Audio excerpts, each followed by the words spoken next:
It hides the northern Pacific coast of Canada for most of the year.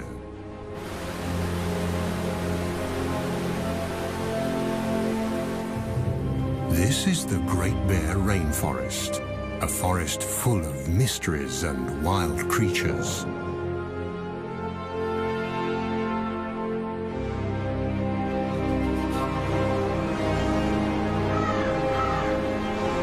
And it's one of those wild creatures, the rarest of them all, that we are looking for. Mochkmol, the spirit bear.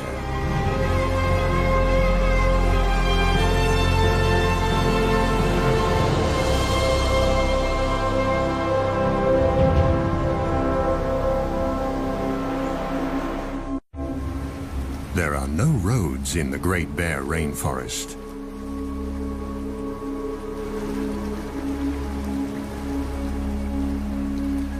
This labyrinth of islands is best accessible by boat.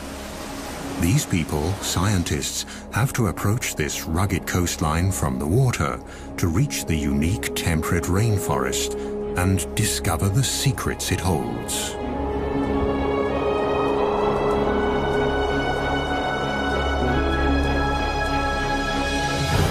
Few regions on our planet produce as much biomass as this rainforest.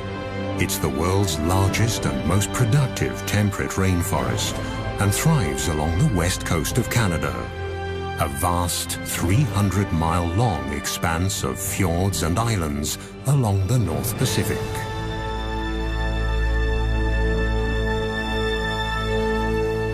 Since time immemorial, these islands and forests have been home to Tsimshian nations of the Gitga'at community. The Gitga'at believe that they are one with the land, the forests, and the ocean. In their world, the animals are their brothers and sisters, and the time when the last ice age covered the west coast of Canada is also a part of this legend.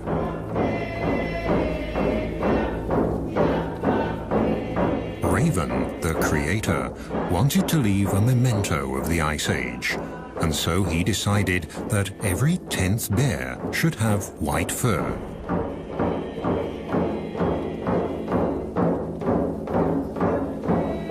This, they say, was when the spirit bear was created, the white bear of the rainforest. To this day, these bears live deep in the forests, on the islands and along the wild rivers of the northern British Columbia coast. Only very few people have been lucky enough to catch sight of one.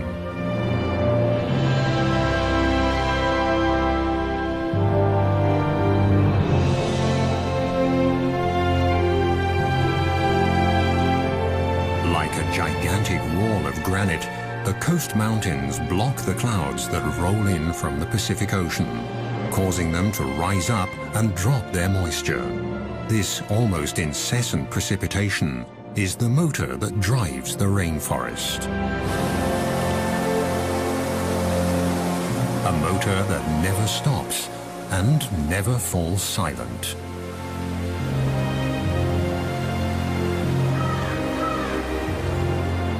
Everything in the rainforest, the rocks, the living and dead trees, are covered with a thick growth of mosses that have an important task. They hold the moisture in. In this way, they keep the forest humid and cool and stabilize living conditions for all animals. In the temperate rainforests of the north, biomass doesn't decay as quickly as in tropical rainforests. The destructive organisms here are slow and need a lot more time to do their work. Yet, this rainforest is more productive than those in the tropics.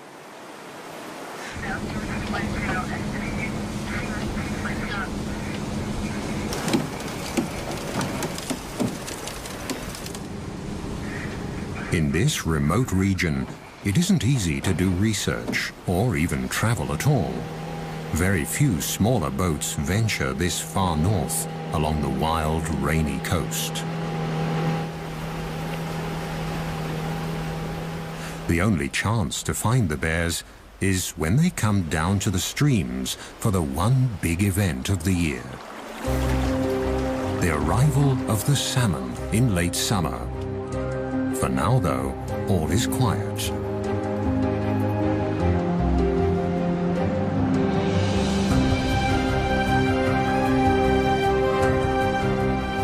Is this the quiet before the storm?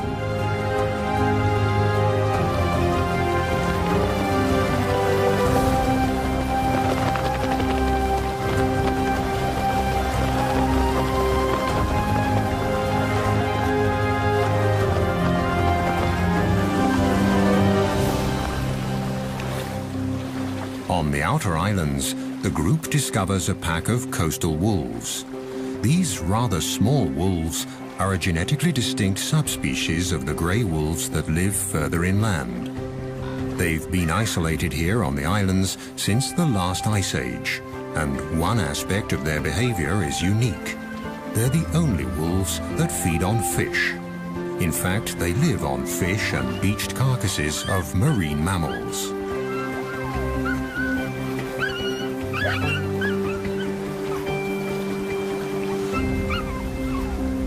Food that also attracts other hungry visitors.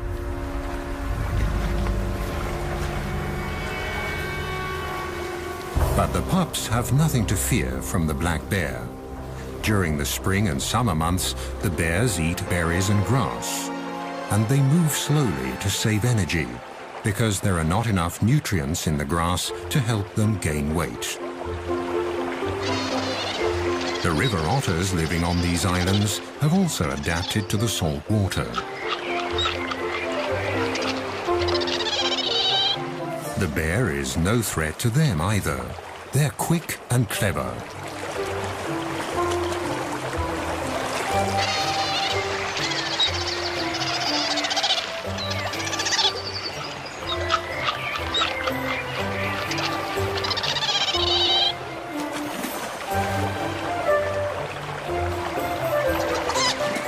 The intertidal zone is their buffet. Mussels, small crabs and fish are their favorites, and they're always inquisitive explorers.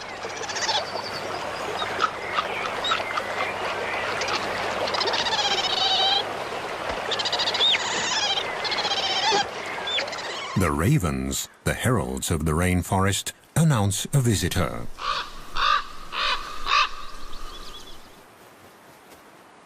Marvin Robinson is a Tsimshian guide and a member of the Gitga'at First Nation. He's also looking for the salmon and the bears, the secret spirit bears. This forest means a lot for me. Like about 18 years ago, this is the very spot that I've seen my first spirit bear. So prior to that, it was all hush-hush about this bear, the sacred bear really to us.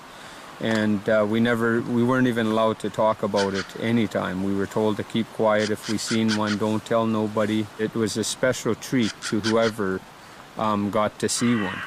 You know, there was very few that got to see one of these rare bears. And ever since I started, we've found some really special places that we keep to ourselves.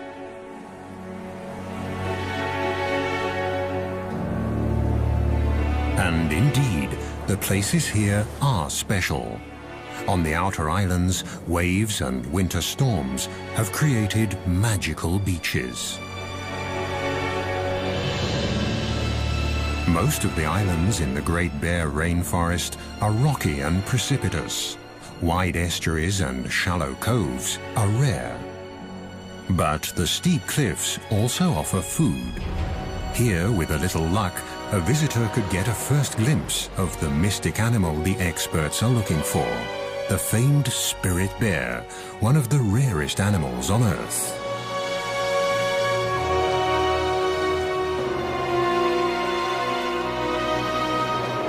The bear's prey is glued to the rocks in the intertidal zone.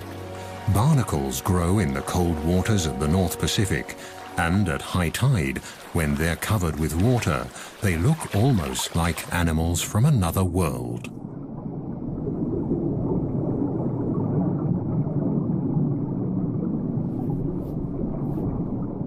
Their feathery arms filter plankton out of the water.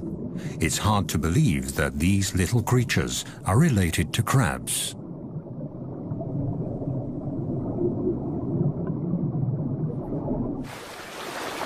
This bear's barnacle hunting shows again how important the ocean is for the nourishment of the forest dwellers.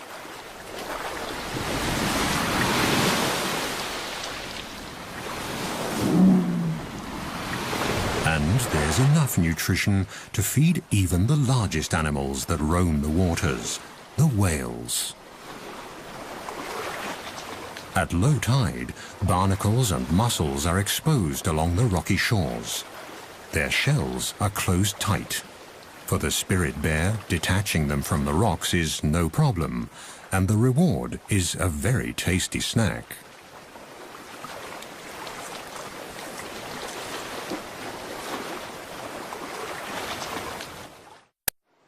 Some of the oldest and largest trees in Canada grow here. The giant Sitka spruce, the ancient yellow and red cedars, and the hemlock, trees that need the cool, the fog, and the rain. They are the foundation of the temperate rainforest.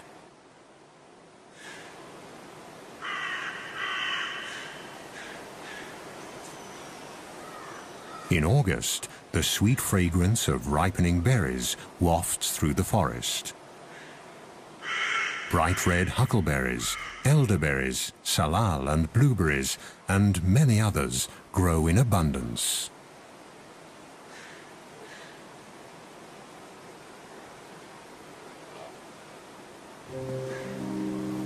For the bears, the berries are a crucial staple to tide them over the leaner months of the summer before the salmon arrive.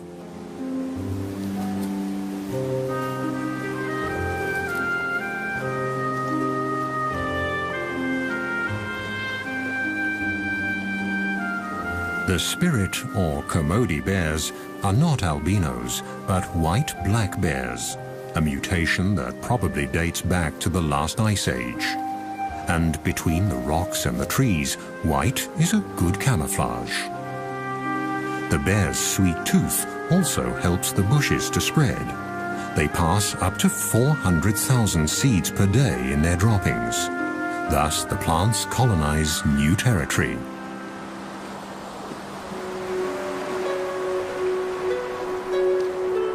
In the temperate rainforest, fog can cover the land in a grey veil within minutes. And it can plunge a sunny landscape into deep gloom. Along the mainland coast, the islands of the Great Bear Rainforest lie close together. At high tide, millions of gallons of nutrient-rich salt water rush inland through the narrow channels to flow back out at low tide, thus linking the ocean and the land. The currents sweep along everything in their path, creating a rich broth full of life.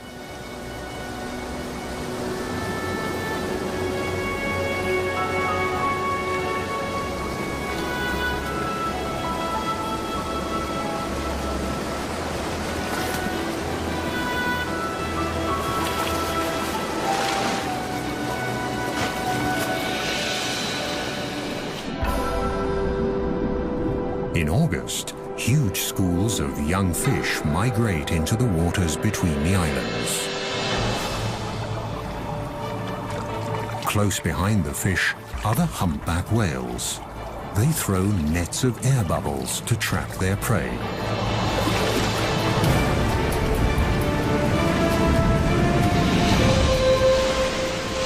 Success. Thousands of fish are caught in their gigantic mouths. Their balleens filter krill and fish out of the water.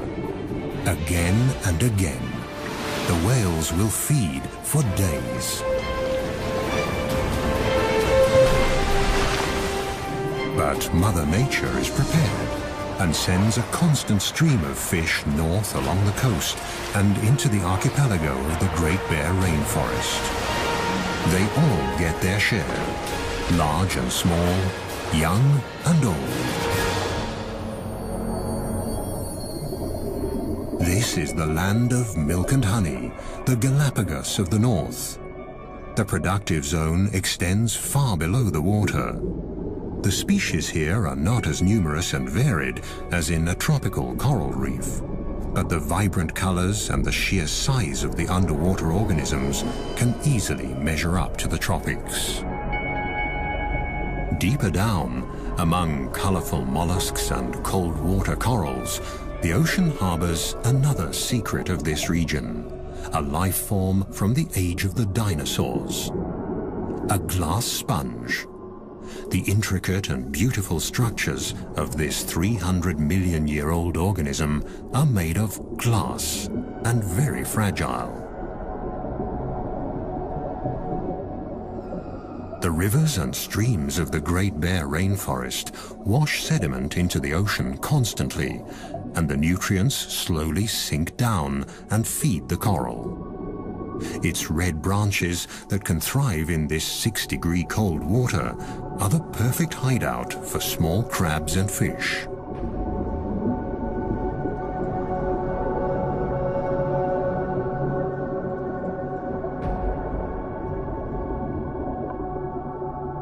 The silica from the rocks provides the building material for the sponges.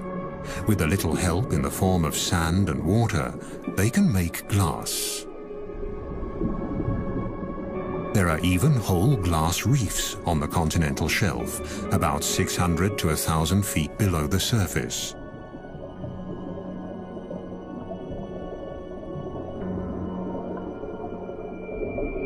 These ancient organisms build complete reefs, powered by nutrients and runoff from the rainforest. High above the reefs, a female humpback is playing with her calf. Thanks to the rich feeding grounds, the little one is growing fast. In a few months, when they leave the cold waters and head south, they'll need all their strength.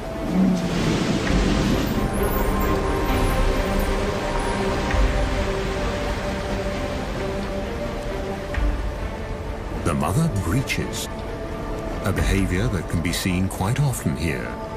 Nevertheless, it's a spectacular show.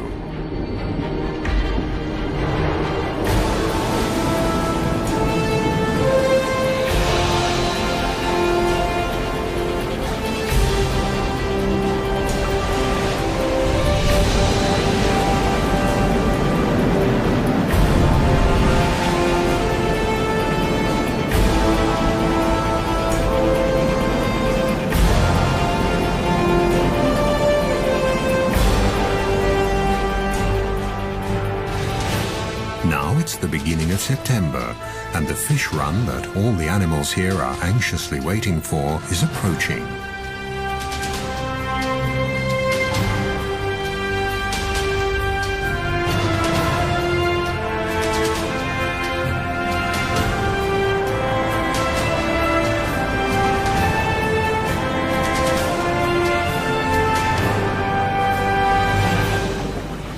The group steers the boat west to the edge of the open ocean, where a colony of sea lions await the fish on windswept islands at a safe distance from bears and other predators.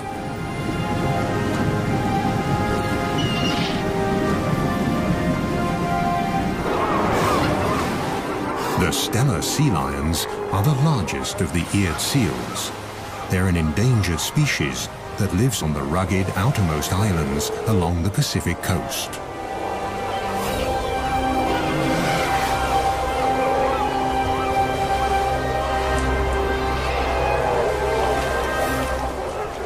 The strong, territorial males can grow to a length of more than 10 feet and weigh up to 2,500 pounds. Each of them has a dozen or more of the much smaller females in its part of the colony.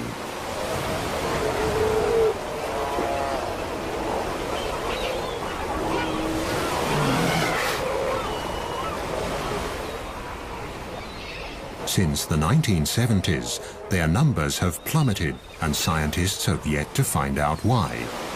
Overfishing of the Gulf of Alaska could be one of the reasons.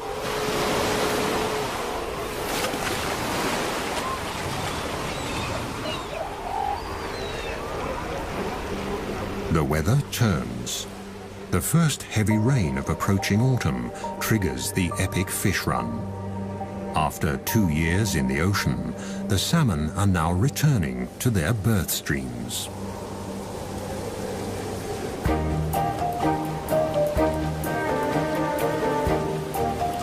Are the fish here yet? A mother bear and her 2 white cubs patrol the shores of Princess Royal Island. Here, 1 in 10 black bears is white. The white fur color is passed on through a double recessive gene. White cubs will only be born if both parents carry that gene. And bears with black fur can also carry the spirit bear gene.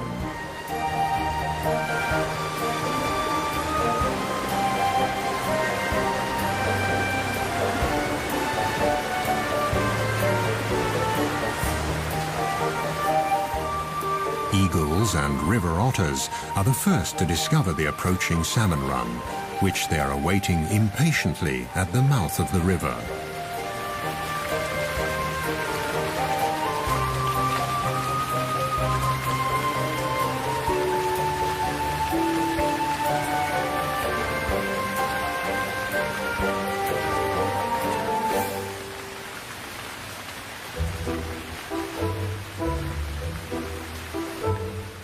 Further upriver, a black bear mother checks the water level.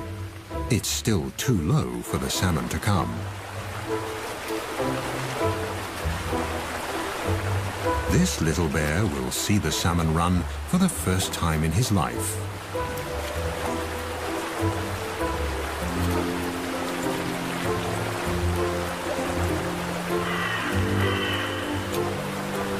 It won't be long now. It's early September, and the time has finally come for the big feast. Eagles and bears, sea lions, otters, even the trees are waiting for the arrival of the year's biggest single source of nutrition.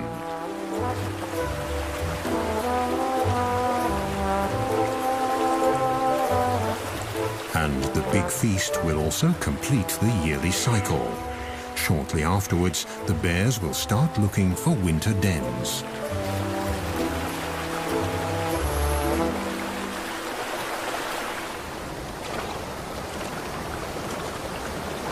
Bear tracker Marvin Robinson is hopeful. The rivers are rising. He's checking for clues on the islands as well as on the mainland.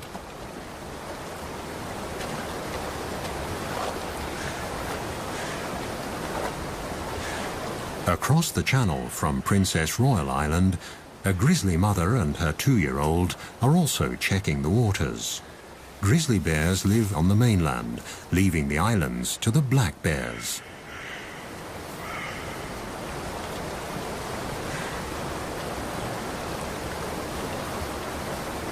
Grizzlies usually live higher up in the mountains, but for the salmon, even they descend to the estuaries along the coast.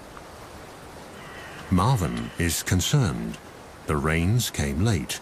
He hopes the salmon run won't be affected.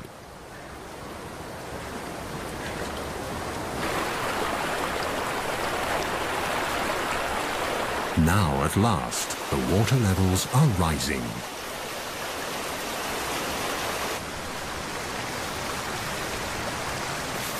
The grizzlies use the waiting time to stock up on sugar, trying to pull the last crab apples off the trees along the riverbanks.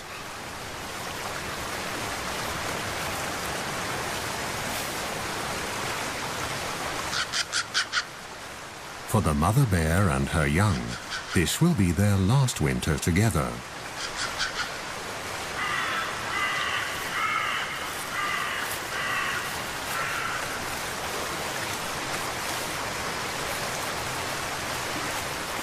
If she can fatten up enough for the winter, she'll have a new cub next spring.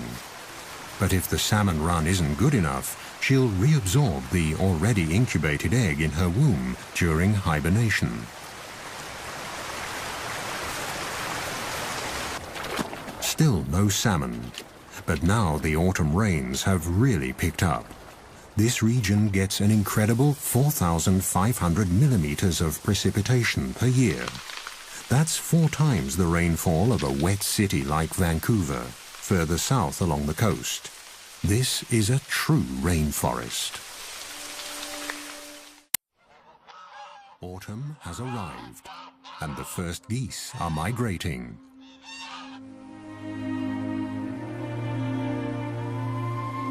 Finally, the water level in the rivers is high enough for the salmon to migrate too. They'll return to the self-same waters where they were born, among the gravel banks upstream. At 12-hour intervals, at high tide, new waves of hundreds of thousands of fish will rise in the river deltas on the coast and make their way up the streams.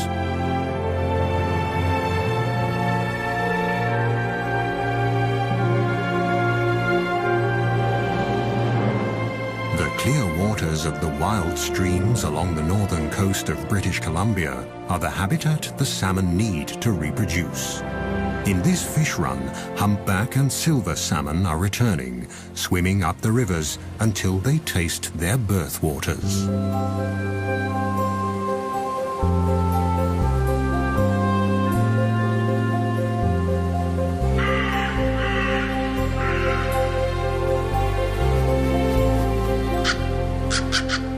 They're here.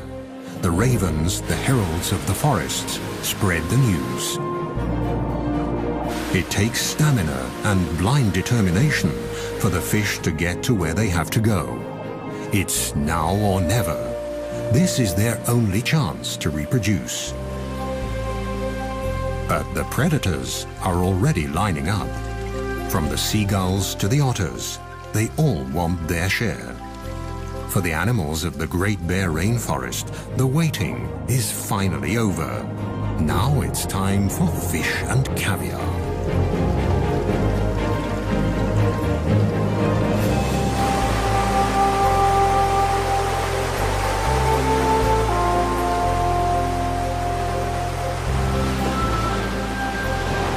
The fish that don't make it are swept away by the raging current, ending up on the rocks and in the kelp of the intertidal zone, right at the feet of the waiting bald eagle. Its sharp beak is perfect for tearing up fish.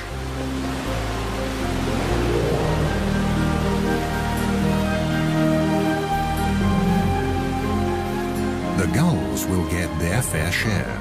But here on the Rain Coast, the bald eagle is the true king of the skies.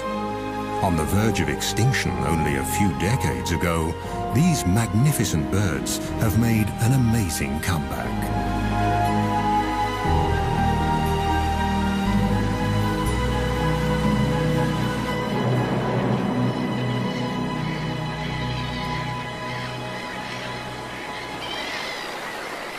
On a bank in the stream, the raven patiently waits for the black bear to finish his breakfast. Without the bear, he wouldn't be able to get to the food. The skin of the fish is simply too thick.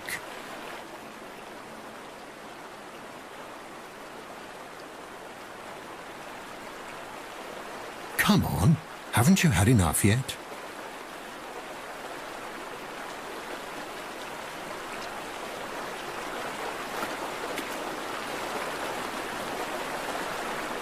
One salmon that never fulfilled his reproductive destiny. He died on the home straight. The coastal wolves are also joining in the feast. The estuaries are now full of fish.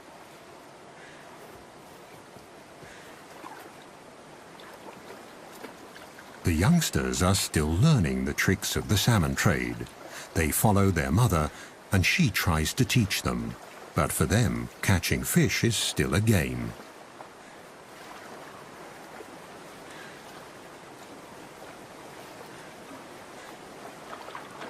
In the shallow tide pools, it's easy to see and grab the salmon, which are tired, in fact almost exhausted from their long journey.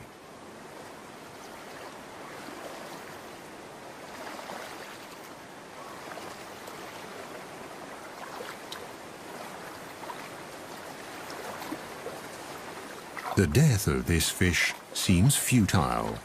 There are so many of them, easy prey for the hunters. But it's not the individual fate that counts here. With their sheer numbers, the salmon feed the whole ecosystem.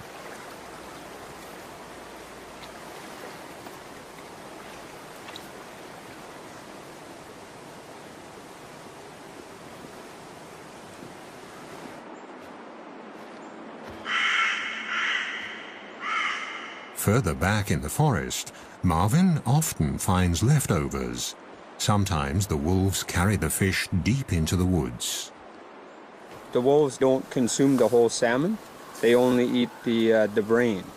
So they carry the salmon off and maybe a little bit further up the sides of the valleys and stuff because there's a parasite in salmon that if the wolves get it, it could kill them. So basically what happens with the wolves is they've taught each other that it's only safe to eat the brain. The gushing waterfall further upstream seems insurmountable. But the fish keep trying, again and again. For them, it's quite literally do or die. And for the strongest, stamina eventually pays off.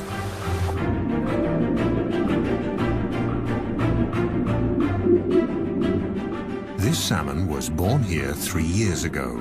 Now it has returned to its birthplace to spawn, in perfect sync with all the others of its generation.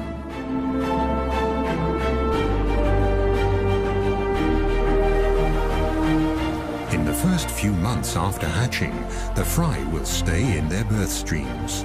Then, during the following summer, they'll drift downriver towards the sea, where they'll feed and mature. They'll stay in the Pacific Ocean for 2 years.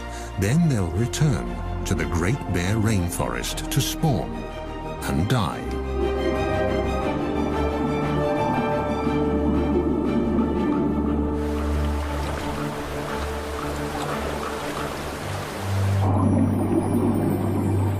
In a rush of hormones and wild abandon, the fish become oblivious to their surroundings and their predators.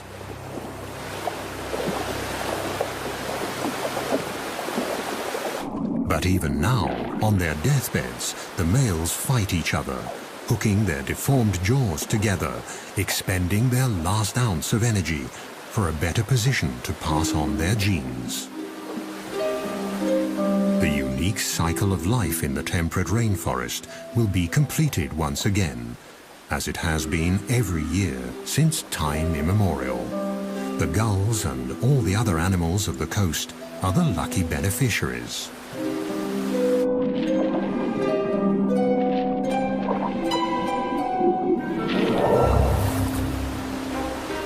Foraging has become an easy task for the bear as well. The fish are in a daze, without much perception of their surroundings. They'll only react when the paw almost touches them, and jump is not an option anyway.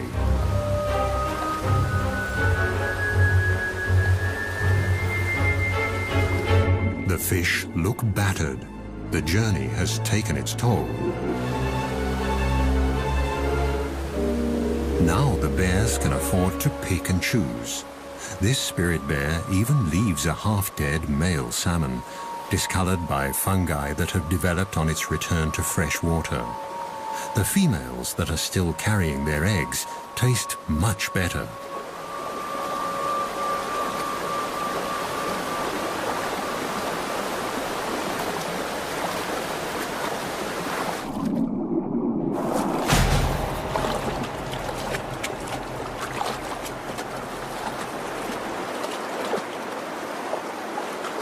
During the 10 days of this salmon run, every bear and every wolf will each carry about 1,600 fish off into the woods.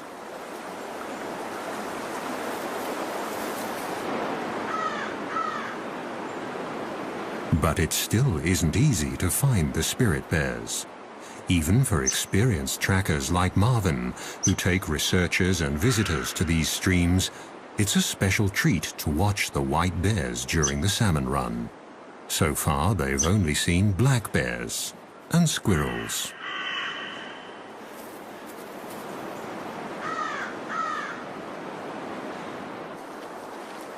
But they can watch various other animals and their behavior during the run. A black mother and her cubs feeding, for example.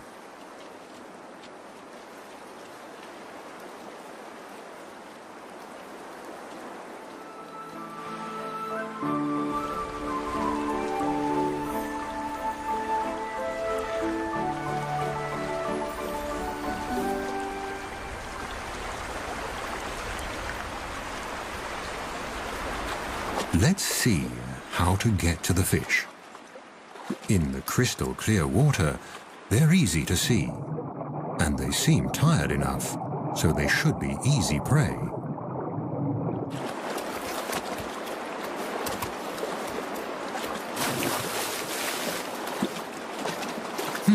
That wasn't too successful. The cub might need to practice a bit to become an expert in salmon hunting. Marvin, the tracker, has been walking the creeks for days now. Then, suddenly, there it is, Mochkmo, the prodigious spirit bear, one of the rarest animals on Earth, and one of Mother Nature's miracles, right in front of his eyes.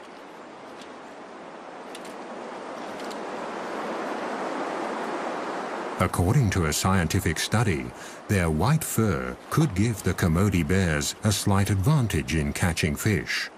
To a salmon, the fur might look similar to a white cloud. A black shape would be more threatening. Marvin prefers to believe the legends, that the fur is a memento of the Ice Age. And the cloud hypothesis isn't proven anyway. In lean years, the white fur might make a difference. But at the peak of a good salmon run, no bear, whatever its color, has any difficulty catching fish. The bears almost work themselves into a feeding frenzy. During the rest of the year, the white and black bears rarely mingle. But now they all converge at the prime spots on the streams.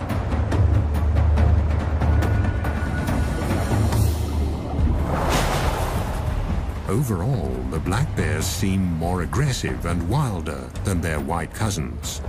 But they're also more wary. Could it be because, unlike the white bears, they've been hunted before? But wary or not, all the bears have to come to the streams. They have to store fat for hibernation.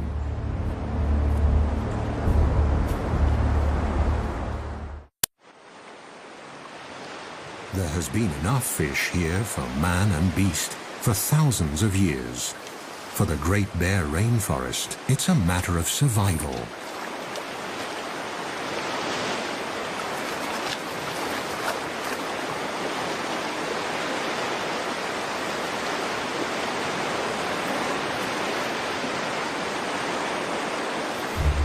Let's hope for these young bears at their first salmon run that the future will hold the same life for them as the present.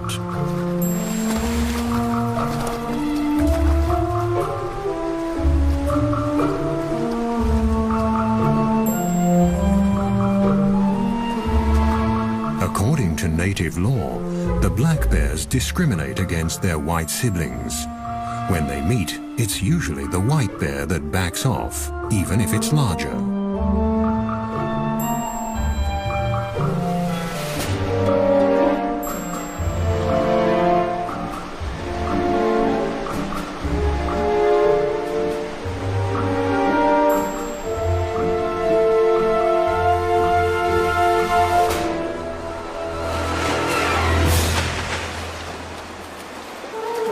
One last fish for the road should be all right.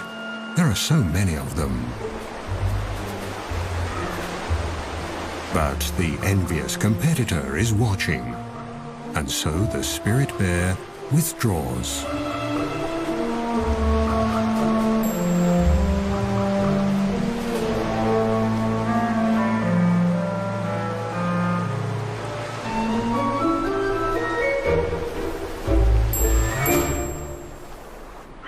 The bears often prefer to eat their fish in the quiet of the forest.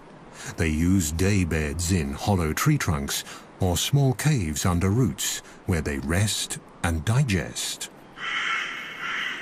Maggots, bugs, and many microorganisms help the process of decay and decomposition. Mosses can macerate the organic nitrogen and make it available to the trees.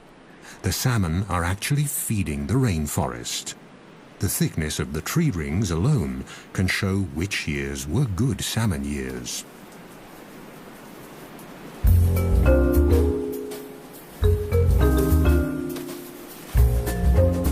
Just a few weeks later, autumn sets in.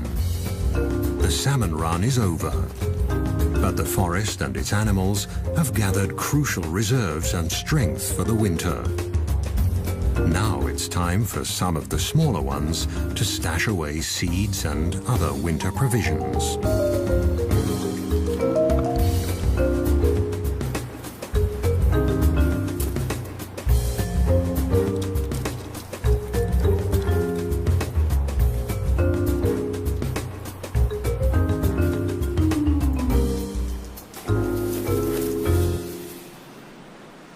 Now that the stomachs are full, silence returns to the Great Bear Rainforest. Herons and ravens take care of the leftovers of the feast.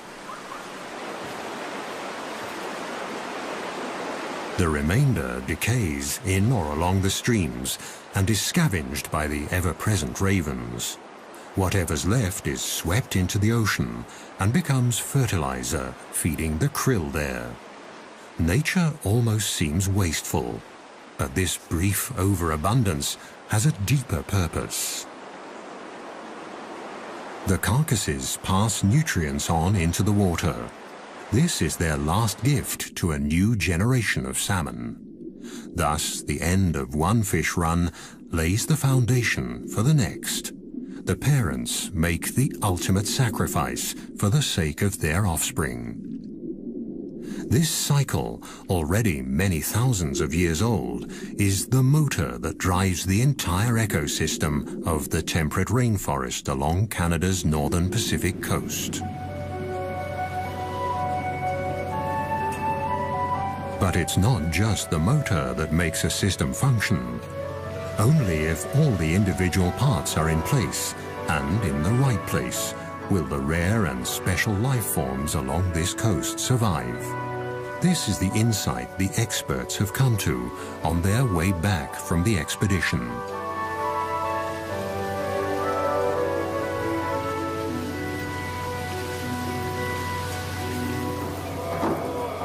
It's a lesson the people of the rainforest learned a long time ago. Their songs and icons tell of all the creatures of the forest and the ocean. But the spirit bear is the one special animal, the iconic species, that symbolizes the spirit of the rainforest.